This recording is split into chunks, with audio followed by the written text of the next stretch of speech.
September 30, Saturday, na-invite kami sa birthday ni Nash, pamangkin ni Ate Jessa. At yan, nandito din si Tita Mikmik, si Sia, and then si Faith, kakagising niya lang. At yan, start na nga yung birthday party ni Nash, kaya nagpatugtog na sila ng happy birthday. Kakarating lang din ni Ate Shane and Ate Jessa, sinundo ni Ate Shane si Ate Jessa sa work. At yan nga si Faith, dahil bagong gising, wala pa siya sa mood. Asing hanggang matapos ang party, wala ata siya sa mood dahil nga, nahihiya siya. So alam niyo naman, may ugali si Faith na pag sobrang daming tao, kapag parang naka-stress siya or kaya nasya-shock siya sa sobrang dami ng tao. Kasi alam niyo naman, pandemic baby. So nakakatuwa nga kasi napakadaming bata. So ayun pala yung birthday celebrant, si Nash. At yan nga, bago mag-start yung birthday ni Nash, pinasayaw muna namin yung mga bata. Actually, pa-contest nga sana to palaro. Kaso nga lang, ang gagaling nila lahat. Kaya walang panalo. Lahat sila panalo. At grabe naman talaga ang mga bata. Ang gagaling talaga sumayaw. Grabe no, dahil na-expose sila sa mga TikTok dances. Ang gagaling talaga sumayaw ng mga bata. Kasi sa panahon namin noon, halos iilan lang ang magaling sumayaw. Dahil alam niyo naman, mas high-tech na ngayon. So, sweeties, pagpasyensyahan nyo na yung boses ko, may ubo kasi ako ngayon. Bising-busy nga sumayaw ang mga bata. Si Pete wala pa rin sa mood kahit inaaya ko na sumayaw na siya. Kaya ayan, kinarga ko na lang ang bata. So, tingnan yung mga bata na sa likod namin, enjoy na enjoy. Habang si Pete naman, umiral na naman ang pagiging shy type. So, pag mga ganyang time, di ko talaga siya mapipilit. Ayan si Nash, and then, ayan si Kuya Bry, ang papa ni Nash. Happy-happy nga si Nash dahil nga may nagregalo sa kanya. Ang wish sa'yo ni Tita Nash, maging masunurin ka, mabait, at wag na matigas ang ulo. Makinig lagi sa papa mo, kay lola mo, kila tito at tita mo.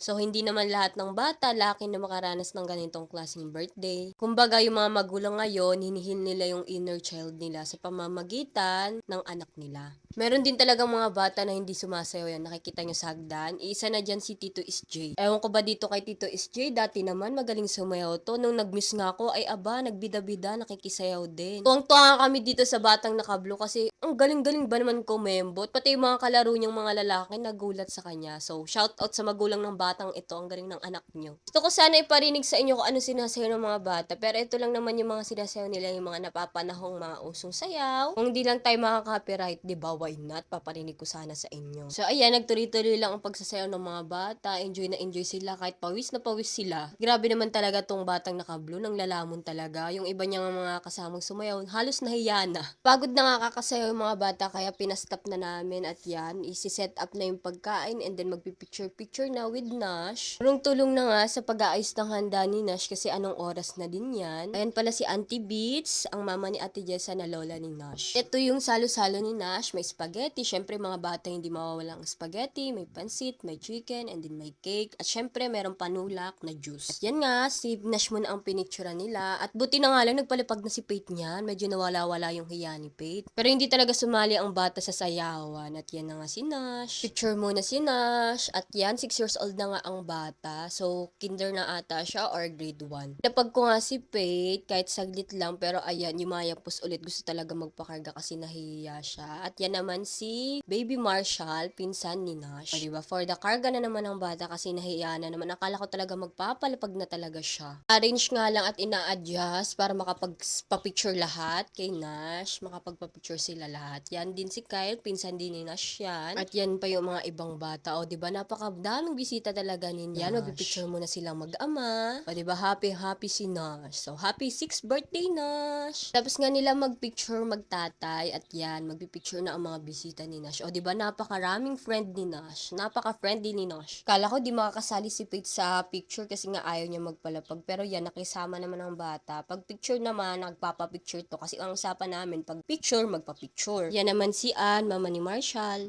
Si Ate Jessa and then yung dalawang lola. At yan, nakahabol pa nga sila Justin and Joyce, diba? Saktong-sakto. Kaya, kantahan na!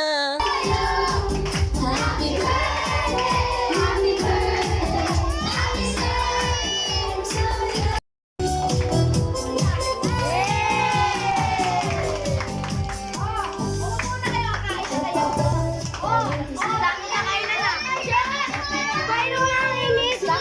pagkatas ng kantahan, ayan na, kainan na. So, kung kaninang karga-karga kong bata si Baby Marshall. Yan nga, sobrang busy ng mga lolas. Yan sila ang mga nag-serve sa mga bata. And then si Ate Jessa. And then ako, ang ganap ko lang is taga-video char. Yan na nga, pagkatas ng kainan, umalis na yung ibang mga friends ni Nash. At yan, may nagregalo sa kanya. O, diba? Napakaganda ng regalo sa kanya na baon na. Gamit niya sa kanyang school. O, diba? Manta pa nga ang birthday celebrant. So, ayun lang naman ang vlog ko. Happy birthday, Nash. Thank you for inviting us. Kung di ba kayo naka-follow, like and follow and share. Bye-bye. Salamat.